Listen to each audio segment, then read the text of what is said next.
Oh, I know who I want to talk to. You two young ladies. I don't know. I have no idea how old you were. Clearly you were no older than 15. Maybe 16. But very likely more like 12. I really don't know. Near the end of Tchaikovsky's Fourth, when I was using my water bottle as a kind of, well, a visual, but it was getting kind of dark, you know, it was quite on its way to being dark. And you came up, the two of you, and one of you starts to hand me one of those, whatchamacallit, those glow stick things, glow stringy kind of things, you know, that's maybe a foot long and, you know, it's very flexible. And it's glowing. And you give it to me. Or you try to give it to me, and I hesitate because I think, what the hell am I going to do with that? Because I wasn't thinking whatsoever about anything other than dancing. And you interrupted me. What? Oh, please interrupt me again. What a pleasure.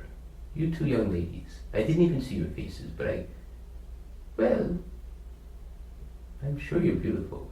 Even if your faces aren't perfect. That's nonsense.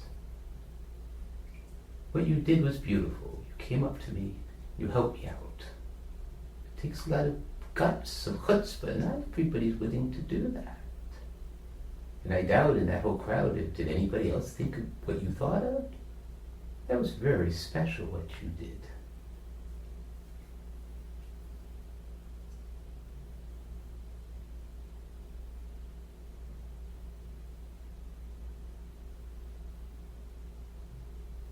I'm sure that if you were older,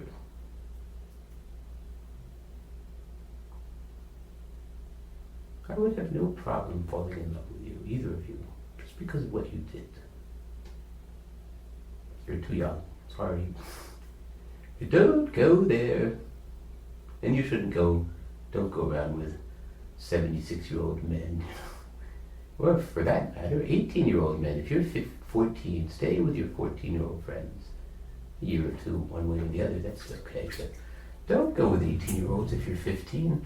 Don't go with 20-year-olds if you're 17. They're different. I mean, that's getting a little closer, actually. As you get older, it doesn't matter as much. But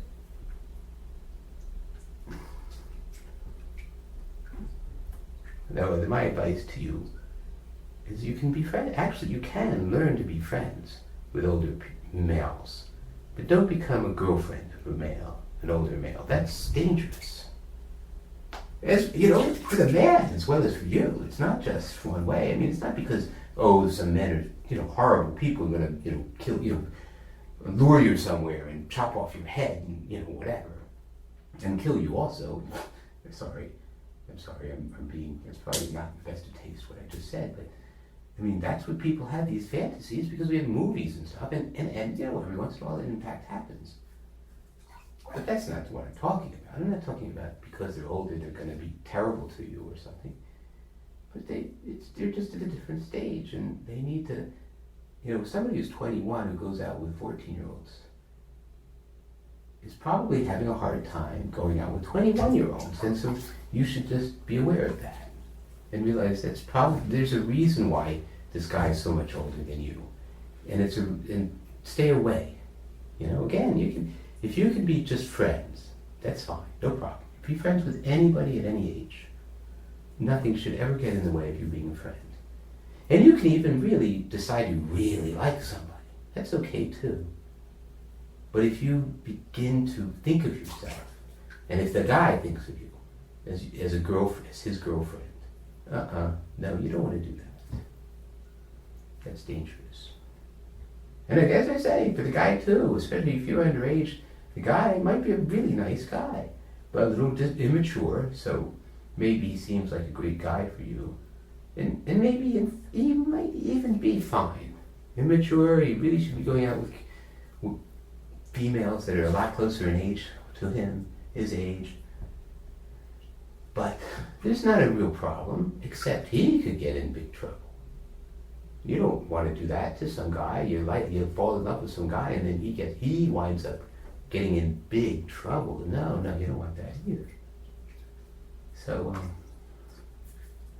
so they're, stay with your own age. But you girls, I'm going to say I love you for that act. That's all. I didn't even see your faces, really, barely. But just the way you were. Is there something about you? And please nurture it. Don't worry about your face. You break out in zits all over, or you've got some, your nose is too big, or your cheeks are too close together, or whatever it is. You've got some hairy mole on your face or something. Okay, well, that maybe you should try to get removed if you can. Yeah, well, because it's something that, or, oh, heaven forbid, there are people of both sexes that just have truly unfortunate features to their face, and that's rough. That's a real rough life that those people have, and I'm all for cosmetic surgery if it just gets a person who is like hideous to look normal. That's all it is, and anything after that is really not important. And if you're one of the most females, and males for that matter, young people say, who think that you're not the most beautiful female or the most handsome male around, you could actually take some solace. That means you can feel okay about the fact that you're not that wonderful looking, because those people have it rough in their own way. I would almost rather be one of the ugly ones than one of the really beautiful ones if I didn't know how to handle it. And a lot of beautiful people don't know how to handle their beauty. And they start to wonder if other people only care about them for their outward beauty. And they know that they're not as perfect on the inside. Nobody's perfect. And they might actually have some kind of annoying characteristics. And they know it. It's kind of happened over and over again that people don't like them for something that they do. But it's so easy for them to find another boyfriend or girlfriend that they don't have to deal with it. What I say to the most beautiful young people is work on your inside. Whenever you feel like getting in front of the mirror and making your already beautiful face more beautiful, don't waste your time on that. Look into the mirror of your soul and mainly focus on the good. Find what's good about you and build it up.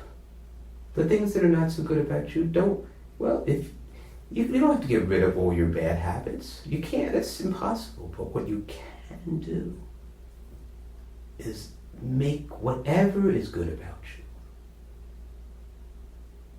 something that guides you to be good and generous and kind and smiling, and no matter what happens to you, you love life. If you can find whatever, and it's never just one thing, it's lots of things.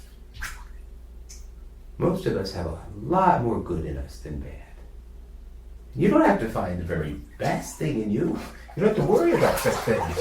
Better than this is better than that. So I'll only work on the best or the worst, either way. Actually the very worst, you also want to pay some attention to. If you do something that truly gets you into a lot of trouble, you want to work on that. But you don't need to fix all the millions of little things. That, I wish I did this better. I wish I didn't talk so much. I wish I talked more. Why did I say such a stupid joke? Blah, blah, blah. Millions of things like that. Don't worry about those. Look for what's good. Treat it like a cherished child in you. Help it grow. Help it become all it can be. Have it join the Marines. That's just a joke. I don't think joining the Marines necessarily is either a good thing or a bad thing. It could be, for some young people, it's a very good thing. For others, it's a bad thing. And it has nothing to do with what I'm talking about.